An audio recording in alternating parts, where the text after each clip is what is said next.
So I'm just trying to fix the clutch on this Greenfield. So I'm up to the stage where I've just taken the drive belt off, which is pretty easy. You just pull that spring back, a big pair of multis, spring that goes in here.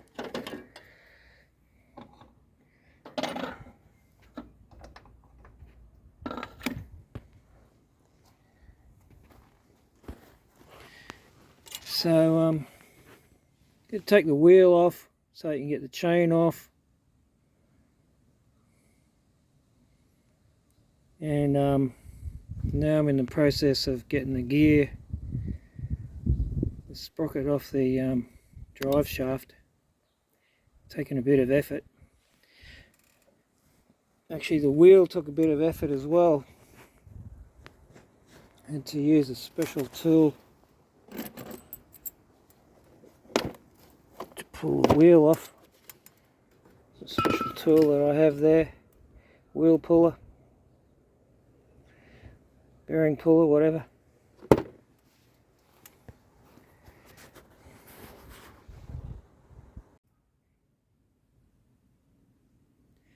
Yeah, got that off. Had to drill a hole in the end of that bolt.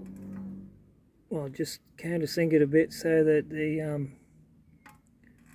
what's the name would go in there, and make sure you screw that bolt all the way in, because I damaged the thread. I only had it in 3 or 4 threads in it. Buggered the thread up, so I had to get the tap and die set out and sort all that out. Next thing I'm going to do is just take this tensioner here off. This tensioner just to give me a bit more space so I can get at these nuts and bolts here and try and pull this whole thing out.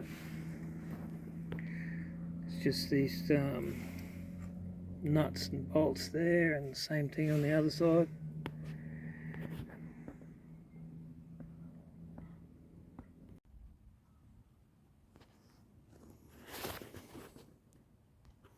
Okay, got those bolts undone that hold this shaft on here.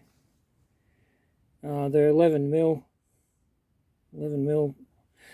bolts and nuts.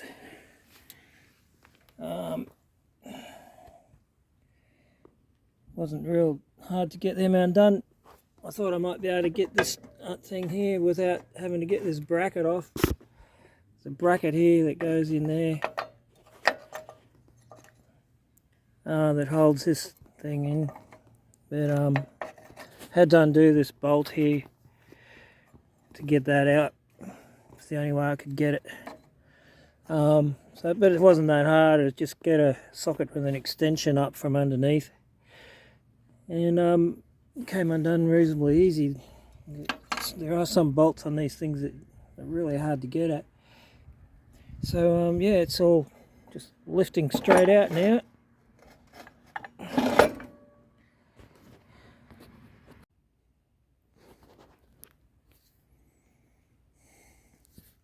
So got this all apart. Well, I'm going to just put some new cork on there. I'm hoping that'll fix the problem. Had a hell time getting this this bearing here off. I tried heating it up with the MAP gas, and that didn't work, so I had to get the bloody oxy out and blast it. And yeah, I had it glowing red hot before it came undone, and then it only just cracked. So anyway, got to get a new one of them. It's about $40. And the only other thing I thought that might have been wrong was when I took it apart, this one here was loose. So whether because that might have been sliding back and forwards. That might have been causing a problem, I don't know, but I'm hoping that's what it was. But I didn't have to undo these grub screws when I took that one out. Anyway, I'll put some new cork on there. That's sort of what it looks like in there. Everything else looks alright.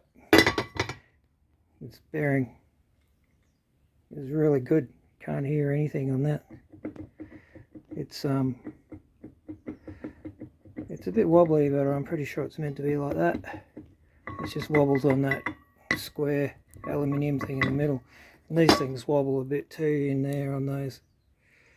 But I think they're meant to. Anyway, a few bits in there. Those shims. The big fat one goes on first.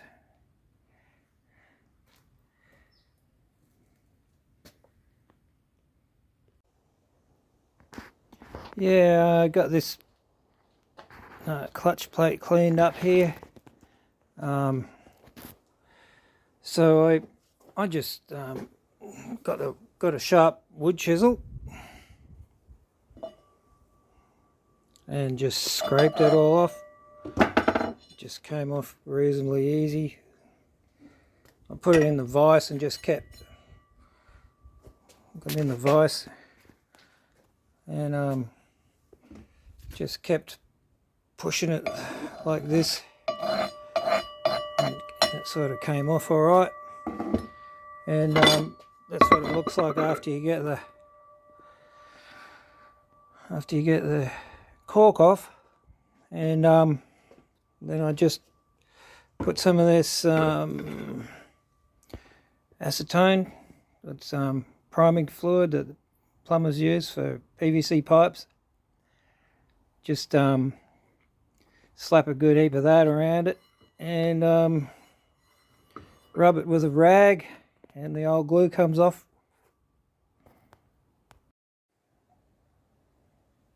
Yeah, just got the contact cement on there, the usual thing with contact cement. Just spread a bit on there and a bit on the other bit, and give it 5 minutes or so, and then slap them together. It's probably important to remember to, I'm just going to take this apart here and just clean it up and whack a little bit of grease on that shaft. But the sprocket goes on this one here with a bolt, so that these pins need to be facing up, and this sprocket needs to be on the left when you put this back together.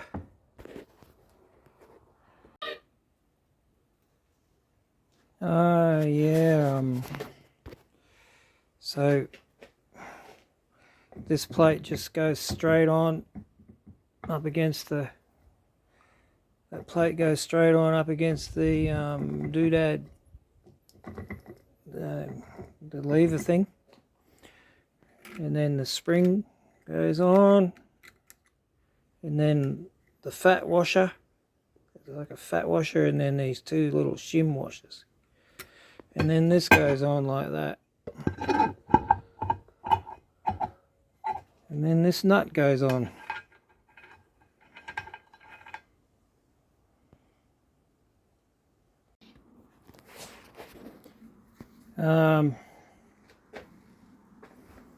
So this bearing here, which is the one next to the sprocket, the bearing is to the outside, and on the other side the bearing is on the inside. It's a little space a bit sticking out. So that one's got the space a bit in, and that one's got the space a bit out. And I've put those scrub screws in with some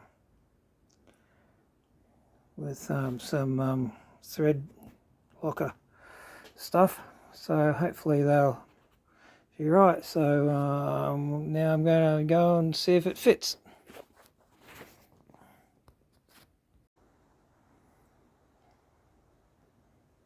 Yep, she's going like a ripper.